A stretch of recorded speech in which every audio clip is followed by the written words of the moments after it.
야 철수야 너 왜 그랬냐? 왜 그랬냐고 묻잖아 이 자식아. 벌써 3일째입니다. 카카오톡 채팅방에 뜬 노란 숫자 1이 야속하게도 지워지질 않습니다. 처음엔 걱정이었습니다. 혹시 오다가 무슨 사고라도 났나? 급하게 무슨 일이 생겨서 못 보는 거겠지. 철수야 무슨 일 있는 거 아니지? 연락 좀 줘. 돈은 천천히 줘도 되니까 제발 사람만 있다고 답장 좀 해라.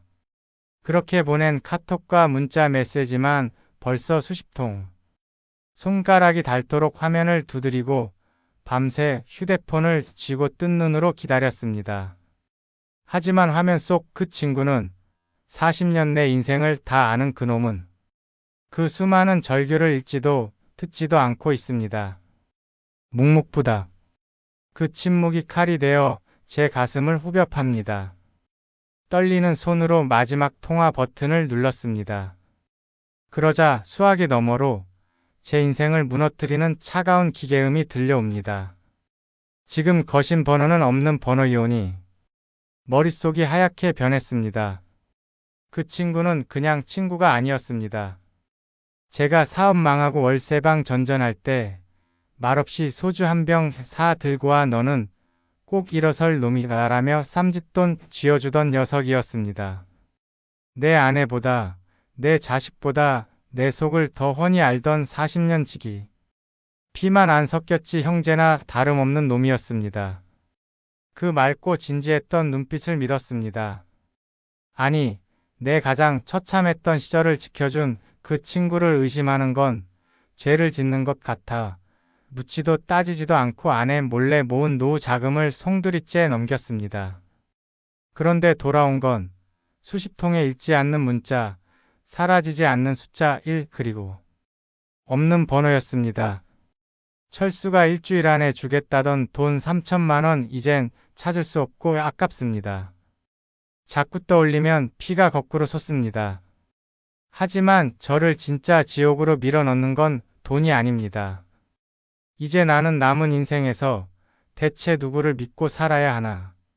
세상 모든 사람이 등을 돌려도 내 편일 거라 믿었던 유일한 사람이 내 등에 칼을 꽂고 도망갔다는 그 배신감이 제 숨통을 끊어놓을 것만 같습니다. 여러분, 지금 제 이야기에 가슴 한구석이 서늘해지셨습니까? 혹시 연락이 뜸해진 그 친구가 떠오르십니까? 오늘 저는 피눈물 나는 제 경험을 통해 우리가 왜 가장 믿는 사람에게 당할 수밖에 없는지, 그리고 이 지옥 같은 배신감 속에서 어떻게 다시 살아갈 힘을 얻어야 하는지 그 뼈아픈 이야기를 시작하려 합니다. 시간을 조금만 거슬러 올라가 보겠습니다. 저와 그 친구 김철수와의 인연은 1997년 그 혹독했던 IMF 시절로 거슬러 올라갑니다. 당시 저는 다니던 중소기업이 부도나면서 하루아침에 거리로 나앉았습니다. 아내는 식당 설거지를 나갔고 아이들은 학원비가 없어 집으로 돌아오던 시절이었습니다. 모두가 저를 피했습니다. 돈 빌려달라는 소리 할까봐 전화조차 받지 않던 그때 유일하게 제 손을 잡아준 게 바로 그 친구 철수였습니다. 눈 내리는 겨울밤 녀석은 소주 한 박스와 쌀 한 가마니를 들고 제 옥탑방을 찾아왔습니다. 정호야, 춥긴 왜 죽어? 산 입에 거미줄 치겠어? 내가 있잖아. 치기에 붉어진 얼굴로 제 손에 꼬깃꼬깃한 현금 200만 원을 쥐어주며 펑펑 울던 녀석이었습니다. 그 돈은 녀석이 적금 깬 돈이라는 걸 나중에 알았죠. 저에게 녀석은 친구가 아니라 생명의 은인이었습니다. 그랬던 녀석이기에 저는 제 목에 칼이 들어와도 그 친구만은 의심하지 않고 믿었습니다. 이 사건의 발단은 1년 전으로 거슬러 올라갑니다. 철수가 제 앞에 나타났을 때의 모습은 정말이지 말이 아니었습니다. 동창회나 번쩍이는 술자리가 아니었습니다. 녀석은 비가 추적추적 내리는 날 낡은 순대국밥집 구석 자리로 저를 불러냈습니다. 가게 문을 열고 들어갔는데 철수의 모습에 저는 억장이 무너지는 줄 알았습니다. 항상 당당했던 어깨는 축 처져 있었고 소매 끝이 다 해진 낡은 점퍼에 흰머리가 희끗희끗한 녀석이 소주 한 병을 시켜놓고 고개를 파묻고 있더군요. 야, 철수야. 너 왜 이러고 있어?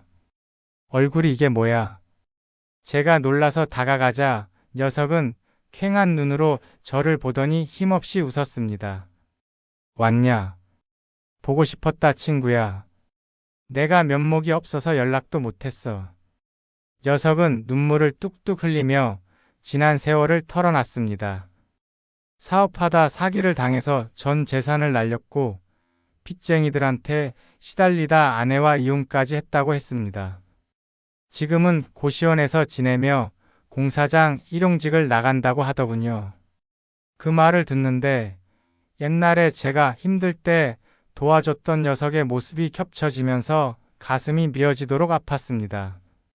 나는 힘들어하는 친구를 일으키고 택시를 불러서 택시기사에게 택시비를 주면서 철수를 보냈습니다.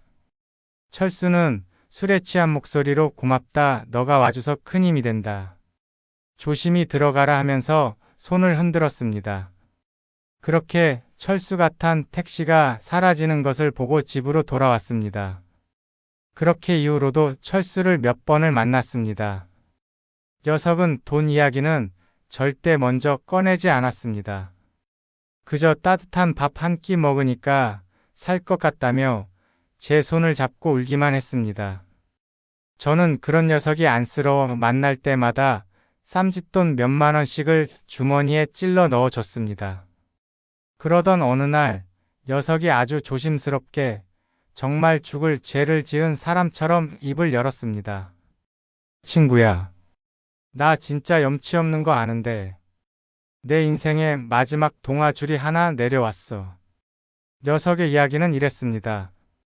예전에 알던 지인이 철수의 사정이 너무 딱하다며 폐업하는 공장에 기계 부품들을 고물값에 넘겨주기로 했다는 겁니다. 이걸 받아서 되팔기만 하면 당장 급한 불도 끄고 다시 조그맣게 가게라도 시작해서 사람답게 살 수 있다는 거였습니다. 내가 은행 신용불량이라 대출이 안 돼. 진짜 딱 3천만 원만 있으면 물건 받아서 바로 팔고 일주일 안에 갚을 수 있는데 나 이번 기회 놓치면 진짜 한강 가야 돼. 철수는 제 앞에서 무릎까지 꿇었습니다. 정호야, 나 좀 살려주라. 옛날에 우리 좋았잖아. 나 진짜 죽기 직전이라 너 찾아왔어. 너 말고는 세상에 비빌 언덕이 없다. 철수의 부탁은 너무나도 처절하고 간절했습니다. 저는 5분 정도 생각을 깊이 했습니다. 그때 제 머릿속엔 투자 수익 같은 건 없었습니다. 오로지 친구를 살리고 구하자라는 연민뿐이었습니다. 그래, 이 녀석이 나 힘들 때 살려줬는데 이제 내가 갚을 차례다. 이 친구 목숨값이다 생각하고 도와주자. 저는 아내 몰래 적금을 깼습니다. 녀석이 제기해서 다시 예전처럼 웃는 모습을 보고 싶다는 그 선한 마음 하나로 3천만 원을 녀석의 손에 쥐어주었습니다. 철수는 제 손을 부여잡고 통곡을 했습니다. 고맙다. 진짜 고맙다 친구야. 내가 평생 은혜 갚으며 살게. 진짜 열심히 살게. 그 눈물, 그 떨리는 어깨, 그 모든 게 완벽한 연기였을 줄은 상상조차 하지 못했습니다. 일주일 뒤 물건 팔아서 돈 들어왔다. 고기 사갈게라던 녀석은 오지 않았습니다. 고시원을 찾아갔더니 주인 아주머니가 혀를 차더군요. 그 양반, 며칠 전에 짐 다 빼서 나갔어요. 어디서 돈을 구했는지 멀끔하게 차려입고 싱글벙글해서 나가던데. 알고 보니 공장 기계 이야기는 처음부터 새빨간 거짓말이었고 저 같은 친구 서너 명에게 똑같이 불쌍한 척 연기를 해서 돈을 뜯어내 도주한 것이었습니다. 고시원 계단을 내려오는데 다리에 힘이 풀려 그 자리에 주저앉고 말았습니다. 돈 3천만 원? 물론 큰돈입니다. 아내가 알면 기절초풍할 일이고 당장 노후가 막막해진 것도 사실입니다. 하지만 저를 진짜 미치게 만드는 건 따로 있었습니다. 내가 그놈 눈물을 닦아줬던 그 손수건으로 놈은 내 눈을 가리고 지갑을 털었구나. IMF 때 쌀가마니를 메고 왔던 그 고마운 친구 철수는 이제 세상에 없습니다. 제 머릿속에 아름답게 남아있던 20년 전의 의리마저 놈은 쓰레기통에 처박고 도망친 겁니다. 내 인생 가장 따뜻했던 추억이 가장 끔찍한 악몽으로 변질되는 순간이었습니다. 집으로 돌아오는 길, 멍하니 하늘을 보며 스스로에게 묻고 또 물었습니다. 내가 멍청했나? 내가 사람 볼 줄 몰라서 당했나? 아니다. 나는 멍청해서 당한 게 아니라 나는 정 많고 순수해서 착해서 당한 거였다. 철수는 나의 약점을 파고든 게 아니라 나의 장점을 파고들었습니다. 친구가 밥 굶는 꼴 못 보는 마음, 은혜 입으면 갚아야 한다는 의리, 죽겠다는 사람 외면 못하는 측은지심. 그 인간다운 마음을 가진 게 어떻게 죄가 됩니까? 그 귀한 마음을 난도질한 그 놈이 짐승만도 못한 것이지. 사람을 믿고 도와주려 했던 저의 순수한 마음은 잘못이 없다고 생각했습니다. 그러니 자책하지 말자. 정호야, 내가 미쳤지. 내가 등신이지 하며 가슴 치지 말자. 내가 그 돈을 잃으면서까지 지키려 했던 건 친구의 목숨이었고 나의 양심이었으니까 그 고귀한 마음까지 싸구려 사기꾼 때문에 부정당하지는 말자. 다만 지금 이 순간부터 이제는 인정은 하자. 내가 알던 그 친구는 죽었다. 돈 3천만 원은 그 친구의 조의금으로 냈다고 생각하자. 비싼 수업료 치렀다고 치자.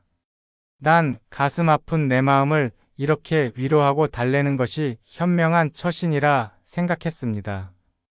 지금 내 옆을 지키고 있는 아내, 그리고 자식들, 아직 나를 믿어주는 진짜 소중한 사람들을 위해서라도 난 툭 털고 일어나야 한다는 생각.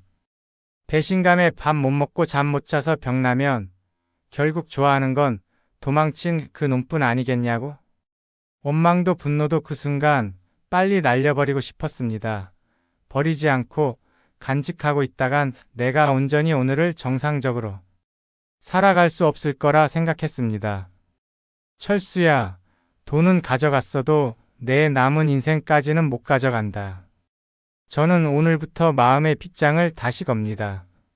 하지만 세상을 향한 문을 닫는 게 아닙니다. 나를 지키기 위해, 내 소중한 가족을 지키기 위해 거절하는 용기라는 빗장을 단단히 걸어 잠글 겁니다.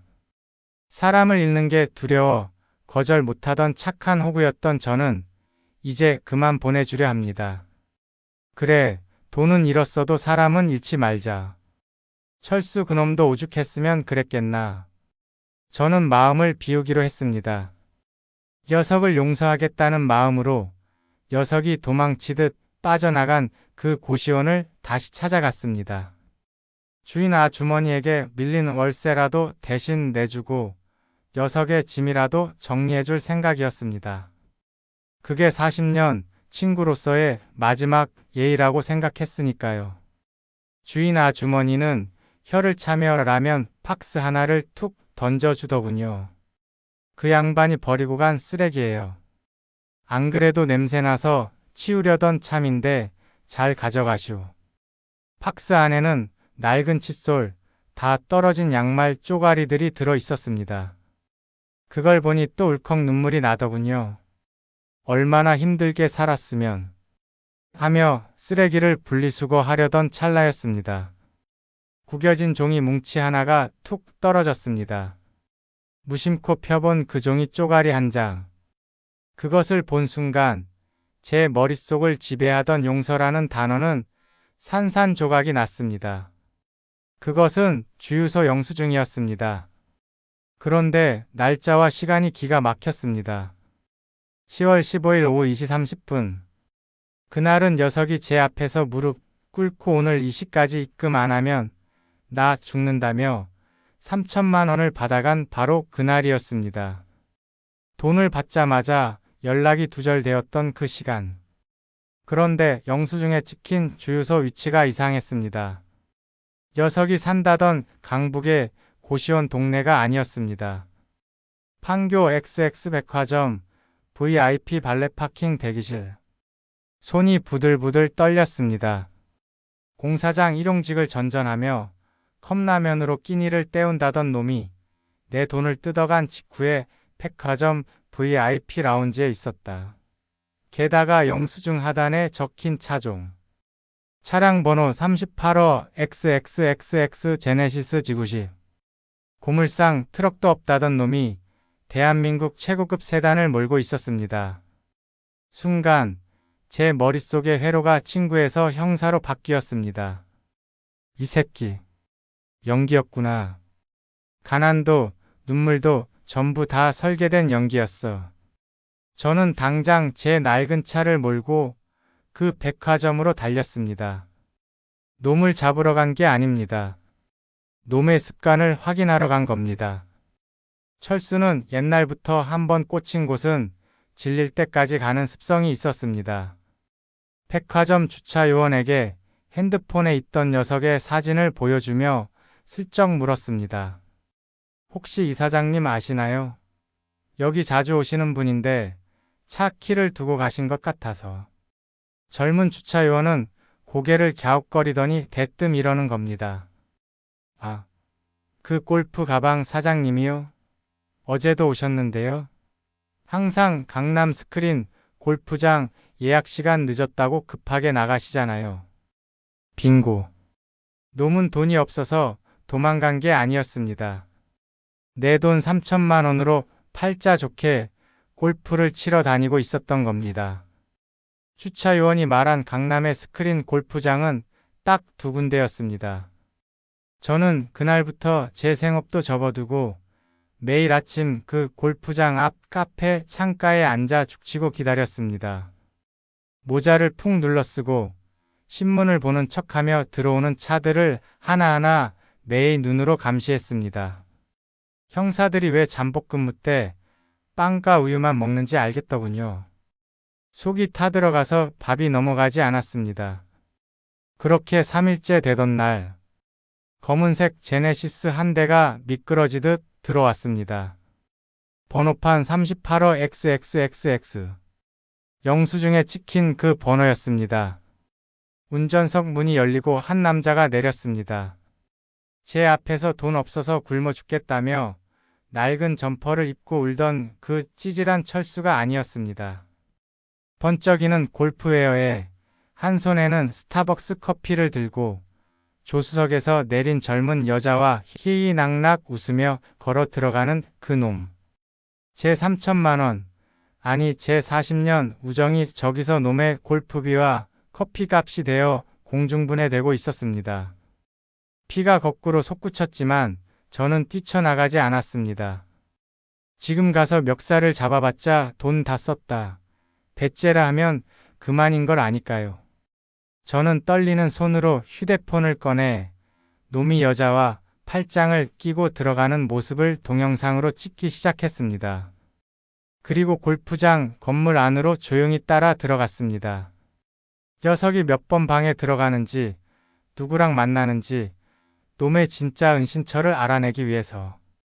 철수야, 게임은 지금부터다. 내가 짠판 내가 엎어주마. 놈을 잡는 건 시간 문제였습니다. 하지만 저는 놈을 바로 잡지 않았습니다. 놈은 내 피 같은 돈으로 호의호식하며 웃고 있는데 나만 소리 지르고 화내면 너무 억울하지 않습니까? 이 공포를 너도 똑같이 느껴봐야지. 아니 뼈에 사무치게 느껴야지. 저는 제 촉합벌되는 덩치 좋고 인상 험악하면서도 말주변 좋은 후배 강 실장을 섭외했습니다. 녀석에게 자초지종을 설명하고 일당을 두둑이 챙겨줬죠. 강 실장, 내일부터 저놈 그림자가 되어라. 절대 잡지는 말고 인기척만 내. 아주 기분 나쁘게. 그때부터 철수를 서서히 몰아가면서 말려 죽이자 내 작전명은 유령놀이였습니다. 다음 날 철수가 골프 라운딩을 마치고 클럽하우스에서 비싼 장어를 구워 먹고 있을 때였습니다. 놈이 여자와 건배를 하며 오늘 샷 좋았어 하고 웃는 그 순간 제가 타이밍 맞춰 문자를 하나 보냈습니다. 징-징-. 철수가 휴대폰을 확인합니다. 발신자 번호 없음. 사진 한 장이 전송되었습니다. 사진 속엔 철수가 버리고 간 다 떨어진 양말 뭉치가 덩그러니 놓여 있었습니다. 그리고 밑에 달린 짧은 메시지. 철수야, 발 시리겠다. 양말은 신고 다녀야지. 고시원 방은 뺐더라. 멀리서 망원경으로 지켜보던 저는 보았습니다. 철수의 얼굴이 사색이 되어 주위를 두리번거리는 모습을. 놈은 황급히 숟가락을 내려놓고 식당 구석구석을 살피더군요. 하지만 저는 이미 기둥 뒤에 숨어 유유 사라진 뒤였습니다. 장어 맛이 흙 맛으로 변했을 겁니다. 며칠 뒤 철수는 강남의 한 고급 바에서 술을 마시고 있었습니다. 그때 제 부탁을 받은 강 실장이 우연을 가장해 철수의 옆자리에 앉았습니다. 명품 양복을 입고 일부러 큰 소리로 통화하는 척했죠. 아, 예 회장님. 그 사기꾼 새끼 잡았다니까요. 예, 지금 위치 추적 다 끝났고요. 쥐도 새도 모르게 처리하겠습니다. 그놈 이름이 김철수였나? 철수의 귀가 쫑긋 섭니다. 자기 이름이 들렸으니까요. 강 실장은 전화를 끊고 옆에 앉은 철수에게 사람 좋게 웃으며 말을 겁니다. 아이고 시끄러웠죠. 죄송합니다. 제가 요새 사기꾼 하나 잡으러 다니느라. 근데 선생님, 어디서 많이 뵌 분 같은데 혹시 고시원 쪽 사시지 않으세요? 철수의 동공이 지진난 것처럼 흔들립니다. 아, 아니요. 사람 잘못 보셨습니다. 놈은 마시던 위스키를 다 쏟고는 허둥지둥 계산도 안 하고 도망치듯 가게를 빠져나갔습니다. 제발 저린 도둑이 된 겁니다. 이제 놈은 세상 모든 사람이 자기를 잡으러 온 추격자로 보일 겁니다. 일주일 후 놈은 완전히 피폐해져 있었습니다. 집 밖에는 얼씬도 안 하고 모텔방에 숨어 지낸다는 정보를 입수했습니다.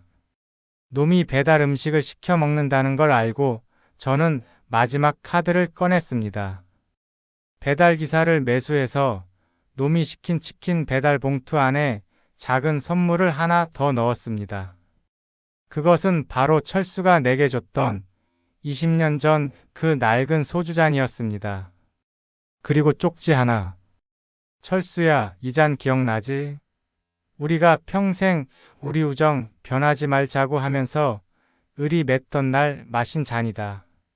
술 한잔 해야지. 내가 지금 내 문 앞에 와 있다. 놈은 비명을 지르며 인터폰 화면을 확인했을 겁니다. 하지만 화면엔 아무도 없습니다. 폭도엔 센서 등만 깜빡거리고 바람 소리만 윙윙 들릴 뿐. 그때 놈의 휴대폰이 울립니다.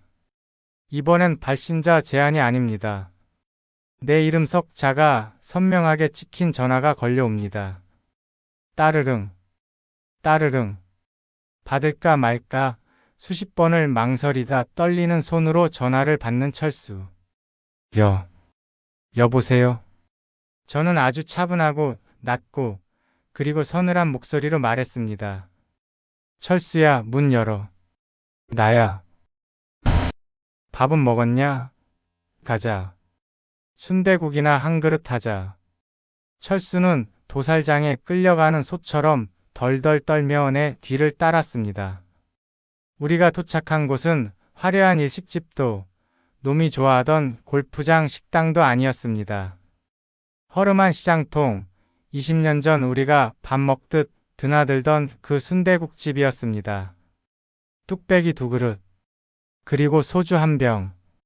보글보글 끓어오르는 하얀 김 사이로 철수의 얼굴이 보입니다. 놈은 고개도 못 들고 손만 만지작거립니다. 나는 말없이 소주병을 따서 놈의 잔에 채웠습니다. 쪼르륵 마이너스 쪼르륵 마이너스. 소주 따르는 소리가 왜 그리도 크게 들리던지. 나는 내 잔을 단숨에 비우고 숟가락으로 국물을 휘 저으며 입을 뗐습니다. 철수야, 기억나냐? 우리 둘 다 주머니에 먼지만 날리던 시절. 배는 고픈데 돈은 없고 여기서 이 순대국 국물 하나 시켜놓고 소주 3병을 깠었지. 철수의 어깨가 움찔합니다. 그때 내가 그랬잖아. 세상 다 망해도 이 국물 맛은 안 변한다고. 넌 이 쿰쿰한 냄새, 이 시끌벅적한 분위기 참 좋아했었어. 그치? 철수는 대답이 없습니다. 뚝뚝 놈의 눈물방울이 뚝배기 안으로 떨어집니다. 나는 놈을 노려보지 않았습니다. 그저 허공을 보며 참고 참았던 한마디를 뱉었습니다. 야, 이놈아. 너 왜 그랬냐? 철수는 떨리는 목소리로 아그게 정호야, 그게 아니고 궁핍한 변명 같은 이 말이 끝나자마자 철수의 울음소리가 새어나왔습니다. 대체 왜 그랬냐고 묻잖아, 이 새끼야. 우리 우정이 겨우 이 정도였냐? 고작 돈 몇 푼에 팔아넘길 만큼 내가 너한테 그 정도밖에 안 됐어. 나는 가슴을 쳤습니다. 돈을 잃은 게 억울해서가 아닙니다. 난 철수 너를 참 좋아했다. 20년 전 그 겨울 내가 나한테 쌀가마니 들고 왔던 그 고마운 마음. 나 죽을 때까지 안 잊고 살고 있었어. 그래서 나는 잠시 말을 잇지 못하다가 젖은 눈으로 놈을 똑바로 쳐다봤습니다. 난 너랑 변함없이 이렇게 소주잔 기울이면서 그렇게 같이 늙어가고 싶었어. 내 마지막 친구는 너일 거라고 믿었으니까. 철수가 잘못했다. 죽을 죄를 지었다며 오열하며 식탁에 머리를 박습니다. 하지만 내 마음은 이미 차갑게 식어버렸습니다. 눈앞에 있는 이 늙고 초라한 남자가 너무나 낯설게 느껴졌기 때문입니다. 난 한숨을 내쉬었습니다. 그런데 철수야. 지금 내 앞에 앉아있는 너란 녀석은 과거에 내가 알던 그 철수가 아니구나. 그 선하고 정직하고 맑았던 내 친구 철수는 이제 세상에 없구나. 나는 지갑에서 5만 원짜리 지폐 한 장을 꺼내 식탁 위에 올려두었습니다. 국 식는다. 먹어라. 이게 내가 너한테 사주는 마지막 밥이다. 나는 뒤도 돌아보지 않고 가게를 나왔습니다. 등 뒤에서 철수가 정호야 정호야 하고 목 놓아 부르는 소리가 들렸지만 나는 멈추지 않았습니다. 차가운 밤 공기가 얼굴을 때렸습니다. 눈물이 핑 돌았지만 닿지 않았습니다. 그렇게 저는 40년 지기 친구를 제 가슴 속에서 영원히 장례 치러 주었습니다. 돈은 법으로 받으면 그만입니다. 하지만 제 친구 철수는 이제 영영 돌아올 수 없는 강을 건넜습니다. 지금 이 순간 내 마음은 여전히 마음 한구석이 시리고 아픕니다. 사람 믿은 대가치고는 너무 가혹하다 싶기도 합니다. 하지만 저는 후회하지 않습니다. 저는 진심을 다했고 부끄러움 없이 친구를 사랑했으니까요. 부끄러운 건 배신한 그 놈 몫이지 제 몫이 아닙니다. 그렇게 철수와 순대국집에서 헤어지고 계절이 12번 바뀌었습니다. 3년이라는 시간. 길다면 길고 짧다면 짧은 그 시간 동안 저는 제 상처를 덮고 일상을 되찾으려 부단히 애썼습니다. 녀석에 대한 원망도 미움도 시간이 흐르니 희미한 연기처럼 흩어지더군요. 그러던 어느 가을날 오후였습니다. 모르는 번호로 전화가 걸려왔습니다. 여보세요? 여기 XX 경찰서 형사과입니다. 순간 가슴이 철렁했습니다. 내가 뭐 잘못한 게 있나? 보이스피싱인가? 형사님은 덤덤한 목소리로 말했습니다. 선생님 앞으로 누군가 물건을 하나 맡겨두고 갔습니다. 내용물이 심상치 않아서 본인이 직접 오셔서 확인하고 수령하셔야겠습니다. 경찰서에 선물. 도무지 감이 잡히지 않았습니다.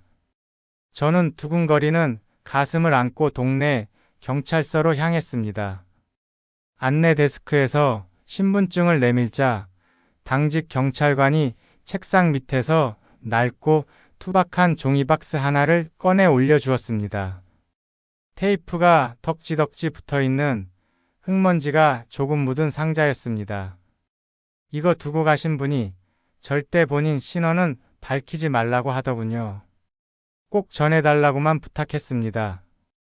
떨리는 손으로 커터 칼을 받아 상자를 그었습니다. 찌익 마이너스. 박스 뚜껑을 열자마자 저는 숨이 턱 막혔습니다. 신문지에 꽁꽁 싸매져 있는 돈뭉치. 5만원권, 1만원권, 그리고 꼬깃꼬깃한 1,000원짜리 지폐들까지. 대충 세어봐도 그것은 정확히 3천만원이었습니다. 그리고 그 돈뭉치 위에 꾹꾹 눌러 쓴 편지 한 통이 놓여 있었습니다. 봉투 겉면에는 익숙한 필체로 딱 3글자가 적혀 있었습니다. 정호야. 철수였습니다. 저는 경찰서 민원실 의자에 주저앉아 떨리는 손으로 편지를 펼쳤습니다. 정호야. 나다, 철수. 경찰서로 오게 해서 미안하다. 내 발로 너를 찾아갈 용기가 도저히 나지 않아서 쫓기듯 여기 맡기고 간다. 3년 전 순대국집에서 내가 내 잔에 소주 따라주던 날, 내가 나가고 나서 나 혼자 그 식은 국밥을 먹는데 목구멍으로 넘어가질 않더라. 국물 반 눈물 반이었다. 내가 말했지. 우리가 20년 전 가난했을 때 먹던 그 맛이라고. 나는 그날 내가 괴물이라는 걸 알았다. 정우야, 나 그날로 마음 고쳐 먹었다. 내 돈 떼먹고 도망가서 잘 먹고 잘 살아봤자 평생 내 얼굴 떠올라서 지옥 속에 살 것 같더라. 지난 3년간 나 죽기 살기로 일했다. 새벽 인력시장 나가서 곤방자재 나르는 일도 하고 밤에는 대리운전도 뛰었다. 공사판에서 굴러떨어져서 다리가 부러졌을 때도 병원비 아까워서 깁스하고 막노동 나갔다. 깡소주가 마시고 싶을 때마다 내가 따라준 그 마지막 잔 생각하면서 이 악물고 참았다. 이 돈 3천만 원. 내 피랑 땀, 그리고 내 뼈 깎아서 만든 돈이다. 더 빨리 갚고 싶었는데 내 능력이 이것밖에 안 돼서 3년이나 걸렸다. 늦어서 미안하다. 정호야, 감히 용서해달라는 말은 안 할게. 다시 친구로 받아달라는 말도 안 할게. 나는 그럴 자격 없는 놈이니까. 그냥 내 마음속에 빚이라도 갚고 싶어서, 그래야 내가 사람답게 눈 감을 수 있을 것 같아서 보낸다. 부디 건강해라. 내 인생 가장 고마웠던 친구야. 미안했다. 그리고 고맙다. 마이너스 죄인 철수 올림. 난 이 편지를 든 손을 무릎 위로 살포시 올리면서 갑자기 나도 모르게 속에서 꾹꾹 눌러 놓았던 이끼로한 감정 하나가 솟구치고 울컥하고 올라오면서 편지지 위로 눈물 한 방울이 나도 모르게 떨어졌습니다. 눈물 떨어진 편지지를 가만히 들여다보니 편지지 곳곳이 얼룩덜룩했습니다. 아마 녀석도 이 편지를 쓰면서 꽤나 울었나 봅니다.